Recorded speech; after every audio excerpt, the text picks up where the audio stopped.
सबसे पहले मैं प्रणाम करूंगा। आदरणीय प्रदेश अध्यक्ष जी ने जो हमको जिम्मेदारी दी थी, उसमें सारे तथ्यों को देखकर हम लोगों ने जो डिटेल उसकी रिपोर्ट बनाई है वो यहाँ है, और आपके सामने एक कॉपी भी आपको भी दी जाएगी। और ये बात बिल्कुल सही है कि इस एग्ज़ाम जो ये एग्ज़ाम हुआ, इसमें बड़े पैमाने पर धांधली हुई।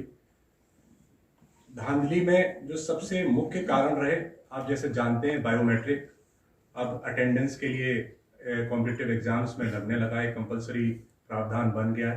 बायोमेट्रिक लगने के बाद भी बहुत से सॉल्वर्स अभ्यर्थियों की जगह बैठे परीक्षा केंद्रों पे और उन्होंने पेपर सॉल्व किया। अब तथ्य की बात ये रहती है कि जब बायोमेट्रिक लगना था तो बिना बायोमेट्रिक लगा के लॉगिन कैसे हो गया और कैसे उन्होंने एग्जाम कैंडिडेट की जगह पे दे दिया। ये मैंने नहीं कहा है, ये जब एफआईआर हुई है उसमें कबूला गया है, पुलिस की रिपोर्ट में, वो आपको हम लोग डिटेल कॉपी भी देंगे। दूसरा, स्क्रीन शेयरिंग। ज़्यादातर जो टेक्निकल लोग हैं जो कंप्यूटर का इस्तेमाल प्रतिदिन करते हैं वो जानते हैं, वीएनसी एक सॉफ्टवेयर आता है। कभी कभी आप अपने कंप्यूटर से दूसरे कंप्यूटर में अगर लॉगिन करना होता है, अगर दोनों में सॉफ्टवेयर हो तो आप एक कंप्यूटर से दूसरे कंप्यूटर पे लॉगिन कर सकते हैं।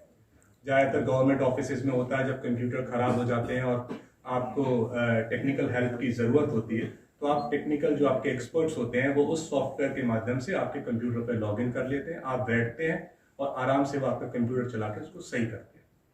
सेम प्रणाली को इस एग्जाम में सॉल्वर्स ने यूज किया और दूसरे के कंप्यूटर में लॉगिन करके पेपर सॉल्व किया गया। उसको भी मैं नहीं कह रहा हूं, पुलिस की रिपोर्ट कह रही है, कुछ अभ्यर्थियों की। कुछ डिटेल्स आपके सामने मैं प्रस्तुत करूंगा।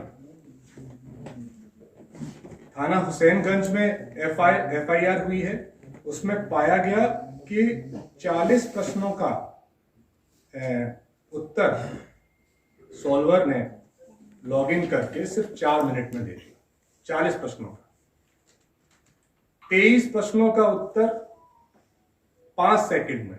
अब आप सब लोग एजुकेटेड हैं, आप लोग सब ग्रेजुएट्स हैं, आप लोगों ने भी एग्जाम्स दिए होंगे, कंप्यूटर एग्जाम्स भी दिए होंगे। 40 प्रश्नों का उत्तर जो थाना हुसैनगंज में एफआईआर हुई है उसमें जिस अभ्यर्थी के खिलाफ हुई है, आपको डिटेल रिपोर्ट भी हम लोग लिखित में भी देंगे, उसको 4 मिनट में सॉल्व किया हमने। मतलब कि 9 सेकंड में एक प्रश्न उन्होंने सॉल्व कर दिया।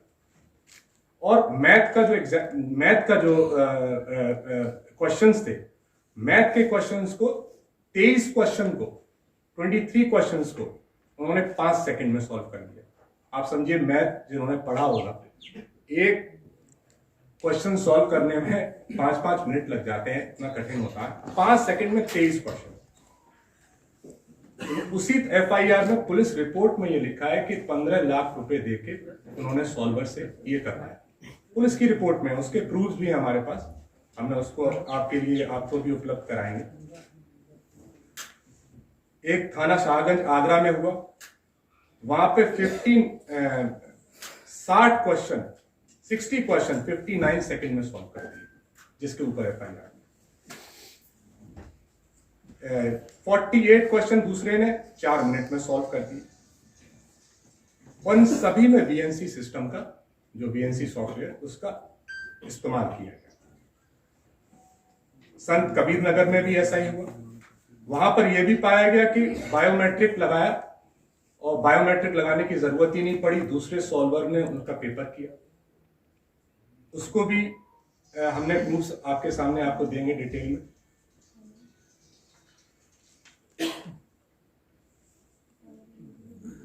उन एफआईआर्स में लोगों ने कबूला कि हमने पैसे देके किया गया। अब बात, जो तथ्य की बात है कि 7 लाख लोगों ने ये एग्जाम दिया, 9,534 लोगों का सिलेक्शन होना है, जहां पर गंभीर आरोप 15 लाख रुपए तक लेने के हैं। पहले कभी ऐसा अगर हुआ है तो परीक्षाएं ज्यादातर रद्द कर दी गई हैं और उनकी जांच हुई। ना ये परीक्षा रद्द हुई, ना 7 लाख लोगों की प्रॉपर विस्तृत जांच की गई। क्योंकि जो टेंडर कंपनी को मिला है उसमें टेंडर में एक उन्होंने पहले से ही अपना एक प्री रिक्वायरमेंट रखी हुई है कि जो कैंडिडेट का रिस्पांस लॉग होता है, जो रिस्पांस क्वेश्चन को सॉल्व करने के लिए लगता है, उसको वो सेव करेंगे और अगर कभी कोई जांच बैठती है तो जांच एजेंसी को वो 7 लाख लोगों का कंप्यूटर रिस्पांस लॉग उपलब्ध कराया जाए, जिससे 7 लाख लोगों को ये पता लगाया जा सके कि उन्होंने कितना समय लिया पेपर सॉल्व करने में। अगर सारे लोगों की जांच हो जाएगी 7 लाख की, जो आप पे डेटा पहले से ही उपलब्ध है, बहुत आसान है जांच करना। अगर सरकार चाहे 7 लाख लोगों का कंप्यूटर कैंडिडेट रिस्पांस लॉग उस कंपनी से ले लिया जाए, नहीं, लेकिन नहीं लिया गया। सिर्फ 57 लोगों के ऊपर एफआईआर हुई 7 लाख लोगों में।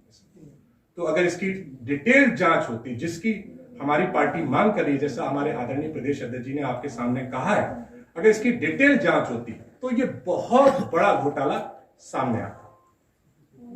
उसी के साथ साथ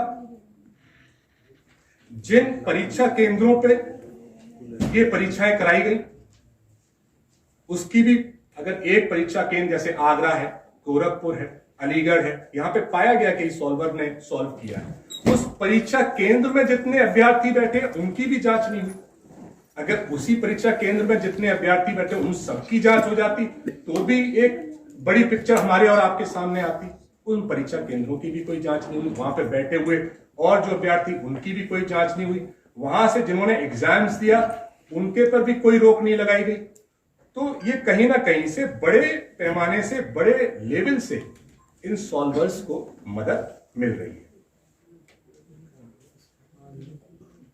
जैसा एक प्रकरण में सामने भी आया है कि SC/ST कोटे पे जनरल कैंडिडेट का सिलेक्शन हुआ है, उसकी भी कोई जांच नहीं हुई। बहुत आसान है जांच करना, मांग भी की गई, लेकिन अभी तक कोई जांच एजेंसी ने जांच नहीं बैठाई। यह प्रकरण उच्च न्यायालय हाईकोर्ट में इलाहाबाद में लंबित भी है, जिसकी कॉपी यहां पर लगी हुई है, जिसकी डेट्स लगातार पड़ रही हैं। लंबित होने के बावजूद भी सरकार की तरफ से अभी तक ये नहीं सोचा गया कि हाईकोर्ट का डिसीजन आने दे, उसके बाद इस पर कुछ फैसला ले। तो बिल्कुल सरकार सॉल्वर्स को मदद करने में लगी हुई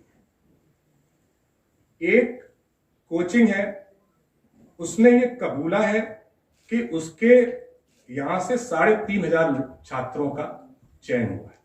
उसने YouTube पर अपना कहा है कि मैंने 3,500 छात्रों का मेरी कोचिंग से सिलेक्शन हुआ। रोजगार विद अंकित नाम से वो कोचिंग चलाते हैं।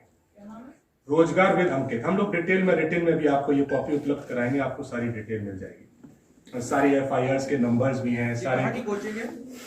ये कोचिंग है, ये ऑनलाइन कोचिंग है, ठीक है। इसमें जो जिसको सिलेक्शन हुआ, उसको जिसका सिलेक्शन हुआ उनको उसने सम्मानित भी किया उस कोचिंग ने। वो कोचिंग, उस सम्मानित अभ्यर्थी के ऊपर FIR है और वो नकल के दोषी में पाया गया, मतलब पुलिस की रिपोर्ट में पाया गया कि इसने पेपर सॉल्व करवाया है स्क्रीन शेयरिंग के माध्यम से, और उसको उस कोचिंग ने सम्मानित किया है और कहा है ये हमारा स्टूडेंट है। और उस कोचिंग ने यह भी कहा है कि ऐसे हमारे 3,500 स्टूडेंट हैं। तो उस कोचिंग के ऊपर भी कोई जांच नहीं बैठी। उन 3,500 लोगों का, जिसका उसने उस अपने वीडियो में माना है कि हमारे उसका कोई उनसे डिटेल नहीं मांगी गई, उन 3,500 लोगों की भी कोई जांच नहीं की गई। तो आप जो कंपनी है, जैसा हमारे आदरणीय प्रदेश अध्यक्ष जी ने कहा कि वो पहले से ही उत्तराखंड में, मध्य प्रदेश में ऐसे प्रकरणों में पहले से ही लंबित पाई गई है, कोई ना कोई उन पर जांच रही है, कहीं ना कहीं ब्लैक लिस्टेड हुई है, उसके भी प्रूफ्स हैं यहाँ पर। न्यायालय की रिपोर्ट्स में भी उसका मेंशन है। उसको टेंडर मिलना, ये भी एक अपने आप में जांच का विषय है, सोचने का विषय है।